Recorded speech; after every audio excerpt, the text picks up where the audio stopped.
Welcome to the Physics 1190 Speed of Sound Lab Setup video. In this video, we'll explain to you how to set up your kit to be able to perform the Measuring the Speed of Sound lab this week. The most important thing is you will need pliers. So if you don't have one, you might want to press pause on the video and find one. If you don't have one in the house, perhaps you can borrow one from a neighbor. It's not necessary to buy one. They're pretty common, so somebody in your family somewhere probably has pliers you can borrow. We would like for you to have the lab set up prior to attending the lab meeting. This way you're not spending the lab period looking for pliers. We want you collecting data for the lab period. Please set up the lab kit prior to the lab meeting. You are going to need the Lab 14 resonance apparatus. It's the longest box that you've received when you did your kit pickup, and it's a little bit heavy because of this blue base here. This blue base is what's heavy, and so the box itself is a little lopsided in terms of weight. You want to very carefully unpack the box. You don't want to accidentally break this glass tube here that's wrapped in plastic. You will also remove a long metal pole that's also wrapped in plastic. You can remove the plastic from both of them. You're going to want to take out your blue base plate, and also not pictured here is a cup with a tube. You can just set that to the side. That's one of the last things we need. You're going to need pliers, I already mentioned previously, and you're also going to need the white box labeled Components for AP Physics Lab 14. You don't need it in terms of the setup. You just want to have it ready when your lab meeting starts with your class. So the first thing you want to do is, if you notice back here at the end of the long metal tube, there's a gray cap, and you're going to want to remove this gray cap, and it's not so easy to get off. So if you have a wrench, you can remove the gray cap fairly easily. You might need to wiggle the cap back and forth a little bit as you're pulling it out, and you just need a little bit to come off the end. Then you can grab that little bit and just yank the cap off. So it might take you a couple of minutes to do it. Be careful. You don't want your wrench to go flying and hitting something and breaking anything at home. Be careful. It will be a little tough to wiggle off, so don't think that's unusual. It's important not to use anything sharp or anything. We don't want teeth here. We don't want them to become damaged. Then they won't screw into the base the way they're supposed to. Okay, so what we want to do is, once the gray cap is removed, take that end of the long metal rod, and you're going to screw it into the only threaded hole in the base that's available to screw it into. And so you just rotate it. You're going to rotate it clockwise, and when you do, it should be nice and stable. It'll stand up by itself in the blue base. Next, you want to grab the clamp. It looks like this. It's got a big black circular, not a complete circle, holder. It's actually a cup holder on it, so you know you're using the right clamp. You have two clamps. So you want the one that's got the big cup holder on it. So when I took the picture, I had it to the left. You need to unscrew the screw here to loosen it up. You can slide it from the top of the pole, or if you unscrew it enough, you can just bring it on to the metal pole from the side. Then you need to tighten it. And at this moment, you want to, you notice I placed it kind of high up above the base. At this time, it really doesn't matter where you place it. You'll be adjusting it later as needed. So tighten down the screw here so that it's nice and stable on the metal pole. And you do want to make sure that your cup holder is, when you're looking at the base, okay, you can read the title of the base easily. You want the cup holder facing to the right of the base. And so that's what I've done. I rotated my cup holder so that it's to the right of the base. Okay, again, make sure you don't have to tie it down so tight you can't unscrew it yourself. Nice and finger tight is all you need with all of these tightenings today. Then what I can do is I can grab my cup and I can place it in the cup holder. You see the gap in the cup holder is a good place to put the spout, and you just rest the cup in there.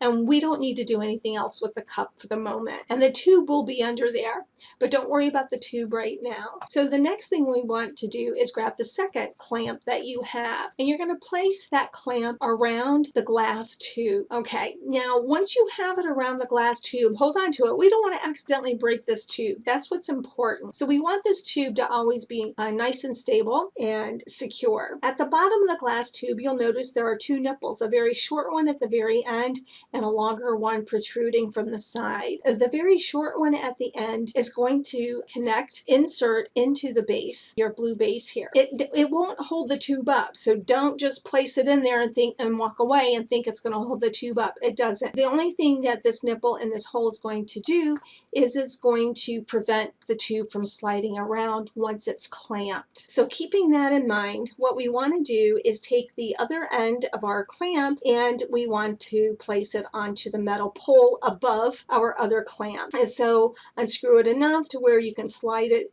down onto the top, or you unscrew it enough to where you can just place it over the side of the metal pole, and then you're going to have to tighten it. Again, finger tight, and then you make sure that the base of the nipple at the base of this glass tube is inserted into the hole. Once everything is nice and tight and stable and you trust it's going to stand up by itself, you can let go. Everything should be good. Almost ready. We're almost done with our setup. The next thing that you want to do is grab the end of the tube coming out from the bottom of the cup. So one end of the tube stays at the bottom of the cup and the other end of the tube is going to connect to that nipple that comes out of the side of the base of the glass tube. You just simply kind of force the rubber tubing onto the nipple, okay? And it's nice, a nice snug fit. So you're going to have to put a little bit of elbow force to slide it onto the nipple. That's so it doesn't leak. Make sure you get it on there. You want to make sure that both of these, you see there are two ridges here on the end of the nipple.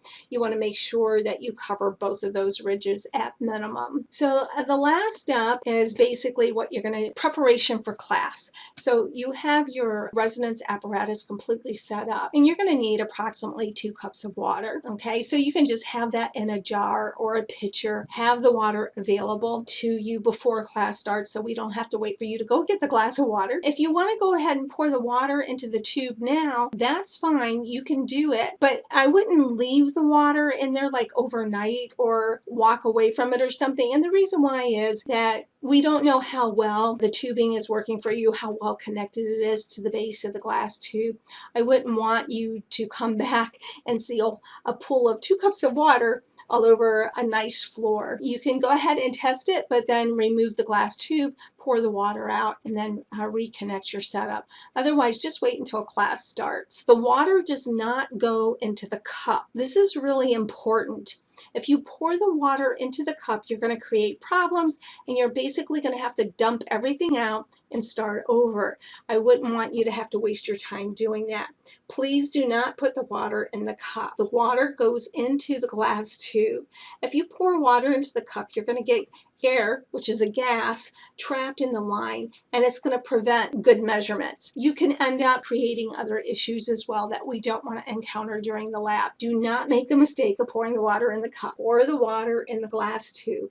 If you do pour the water in the cup, simply pour it out, shake out the water from the line here, and start over. That's all that would happen. It's not the end of the world if you do that, but it will take time. The one thing you want to check, make sure you have a towel or something handy just in case you do spring a little leak down here. If you do, just wipe it up and push that tube on a little bit tighter onto that nipple, and that should cure the problem. And same thing up here. If you see water dripping onto your floor, just have that towel handy and just check the fitting to make sure it's connected well. And that should cure the problem. So that's it. This will set you up and prepare you for class. And during class, your instructor will give you the rest of the information you need to accomplish the lab. Please be careful with the glass tube. I wouldn't want you to accidentally break it, but out of the way of your other family members, particularly younger children who could accidentally trip over it, and hurt themselves. This base is kind of heavy. Somebody could stub their toe on it. Put it in a corner someplace until you're ready to use it for lab. Safety first, everybody. Always be smart about our decisions.